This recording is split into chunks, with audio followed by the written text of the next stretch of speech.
මං අද මේ වීඩියෝ එකෙන් කියලා දෙන්න යන්නේ MS Word ඉන්ටර්ෆේස් එක ගැනවත් නෙවෙයි. ඒ වගේම දැනටමත් ඔයාලා දන්නවා ඇති කොහොමද Word document එකක් save කරන්නේ, rename කරන්නේ වගේ දේවල්. හැබැයි ගොඩක් අය දන්නේ නැහැ කොහොමද Word document එකට password එකක් දාන්නේ කියලා.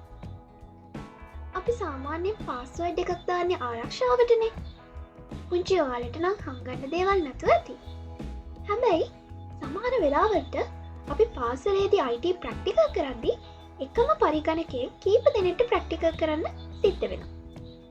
ඉතින් ඒ වගේ අවස්ථාවකදී අපේ ඩොකියුමන්ට් එකේ ආරක්ෂාවට අපිට මේ ක්‍රමය යොදා ගන්න පුළුවන්. ඉතින් අපි වැඩි කතා නොකර බලමු කොහොමද පාස්වර්ඩ් එකක් දාන්නේ කියලා. අපි Word document එක open කරලා අපිට අවශ්‍ය දේ type කරලා ඊට පස්සේ save දුන්නාම මෙතනින් අපි select කරනවා save වෙන්න ඕන තැන. ඊට පස්සේ ඔයාලට මෙතන පේනවා අපිට අවශ්‍ය file name එක දෙන්න පුළුවන්. type එක දෙන්න පුළුවන් මෙතනින්. ඊට පස්සේ මෙතන තියෙනවා tools කියලා tab එක. මේ tools කියන tab එක click කරාම අපිට මේ වගේ options කීපයක් පෙන්නනවා. මෙතනින් අපි general options දීලා මෙතන password to enter කියන තැන අපිට අවශ්‍ය පාස්වර්ඩ් එක ටයිප් කරලා ඕකේ කරනවා.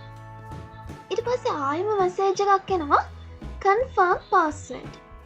re-enter password to open.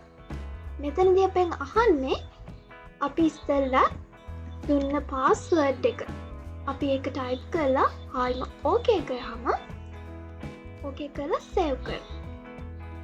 දැන් අපි පාස්වර්ඩ් එක දාපු එක හරිනම් අපි මේක ක්ලෝස් කරලා අපි නැවතත් මේ ඩොකියුමන්ට් එක රීಓපන් කරද්දී අපේ පාස්වර්ඩ් එක අහන්න ඕනේ. ඉතින් අපි බලමු අපි කරපු එක හරිද කියලා.